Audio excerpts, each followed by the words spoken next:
It's Wednesday. You know what time it is? Yeah!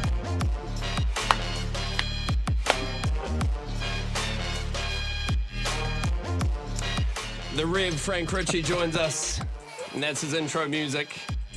That's our intro music, my friend. It's more for us. Yeah. Watching you guys is on Wednesday morning when that music plays is one of my favourite times of the week. I wonder how many people, when they tune in and hear it, also go crazy in their car. I bet Just you. being like, I bet you. know I what bet time you it they is. do. Again, if you haven't seen it on YouTube, you need to get on there and watch these guys do Got it. good energy. Do they leave it on the video? Yes, they do. Oh, Because What there's if- no copyright issues with the music.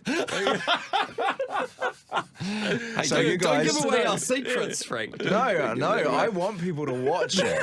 They can pause after you have your dance, but they need to jump on and watch what you guys do That's when that part of music the- plays. the It's whole- a Gets us great into the time. energy. Video. Oh, totally. It's it's a fabulous. nice segue into you. Hey, you're looking fresh, my Yeah. friend. Thank you. You're looking well. Thank you. I feel well. You're looking still. You could almost say Well, I you're decided. looking idle. I decided before that music started that I was just going to offer the opposite vibe. Well, you're So I doing it just well. sat here, calm. Well, that's my best attempt at a segue. We're talking about idleness good. this morning, and not idle, I-D-L-E, not idle, I-D-O-L, which Yeah, the so we're Bible not- does talk about both. It does. So we're not talking about American Idol No. All right, Ben, we're not talking about or it. New Zealand Idol. Sure. Ben Lummis. It was a good man. Loved Ben. No, we're talking about idleness and the difference between idleness and rest. Because I think we live in a culture that encourages idleness and actually calls us to idleness. And in the culture in which we exist, kind of Western civilization, there's this Protestant work ethic that says that if you're not working hard and you're not hustling, if you're not doing all the things all the time, then your time is being wasted. And I think there's a lie in that. But when we're doing nothing, I think it's worth thinking about what's going on. So in Scripture, idleness is referenced quite regularly. I mean, we get Ecclesiastes saying idleness leads to a leaky house. So if you're idle, your house is going to end up Oh, leaking. man, it's like you're speaking directly to me with a direct. It's not even an analogy. It's just an example.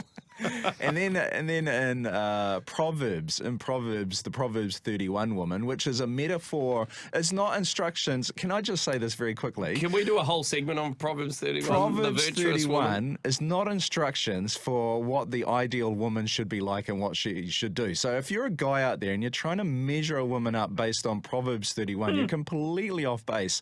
If you look at Proverbs 31 always offers wisdom as a metaphor and personifies wisdom as a woman. So the Proverbs 31 woman is almost the summation of the whole of Proverbs, and a summation of wisdom personified as a woman. So this is what wisdom looks like if it is a person. I love what you're getting into. Let's park it and do, I am. I'm a about to- whole deep dive on it, because I would actually like to get into that a bit more. And I think a few people worth getting into. Yeah, that's a really good. And it's worth getting into because I think a heavy burden has been placed on top of a lot of women, particularly in evangelical circles, because of the misuse of that passage.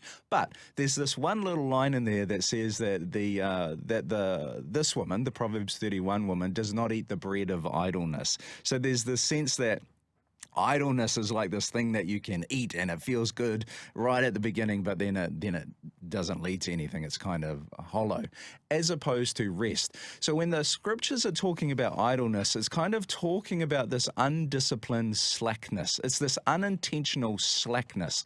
So when let's say a good example I read online was you've mowed the lawn and you're feeling, especially at the moment, you're feeling really hot, you're sweaty, and so you sit down to take a little bit of a rest, which is a good thing to do. It's a holy thing to do, to take a rest. But then you pull out your phone.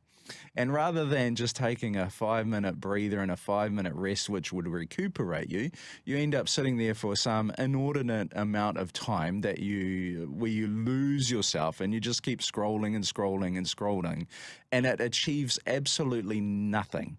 That is idleness. It is unintentional. Whereas rest is actually something that you do. So idleness is doing nothing, whereas rest is something that you do. It's intentional. You decide that you're going to slow down, you're going to play a game with your family, you're going to spend time with people that you love, you're going to sit and you're going to breathe. It is intentional. It's not just escapism.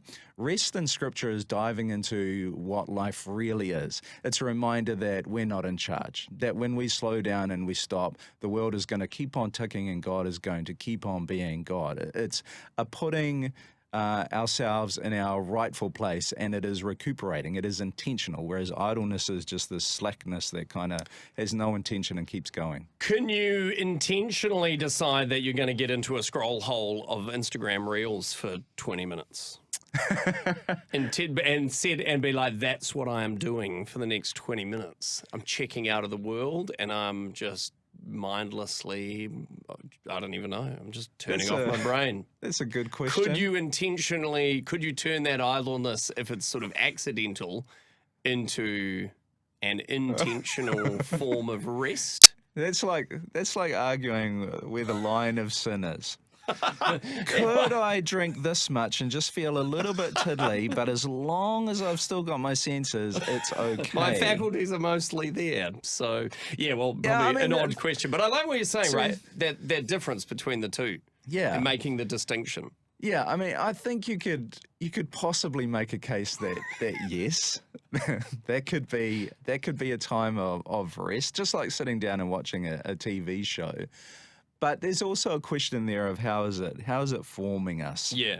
And I think good rest is forming us in a way that draws us back to God. It rejuvenates our mind and it rejuvenates our body. So if you've intentionally said, I'm going to take 20 minutes to scroll through Reels, just these little short videos, I still think there's a question of how is this forming me, as opposed to sitting down and, say, reading a novel, which is probably going to improve your attention.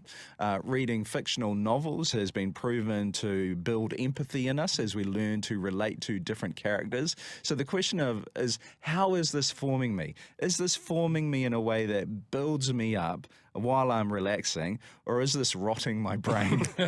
Yeah, a bit of a difference there. Now, I'll just point out that I'm speaking to myself here as well. I am not some virtuous character when it comes to this. I get lost in my phone. You're a Proverbs 31 man. So regularly. No, I'm not even close to a Proverbs 31 man. That phone and those Reels, I spend a lot of time tough, right? on those. I mean, this is the war we're up against in trying to figure out how do we live with these things that are great tools but also devastating in a lot of ways. And I would just say, if you're hearing this and there's this sense of guilt because actually I spend a lot of time mindlessly scrolling on my phone, don't let the guilt take over.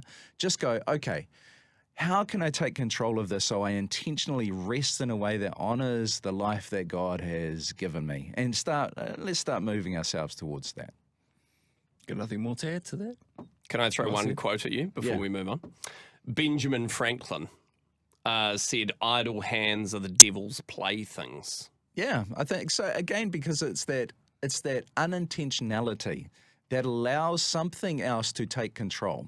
So usually for us, that something else is going to be our phone. But you could go more sinister than that. Idleness allows something else to take control, whereas because rest is intentional and it's directed towards something that is connected to reality, that ability for something else to take control is taken away.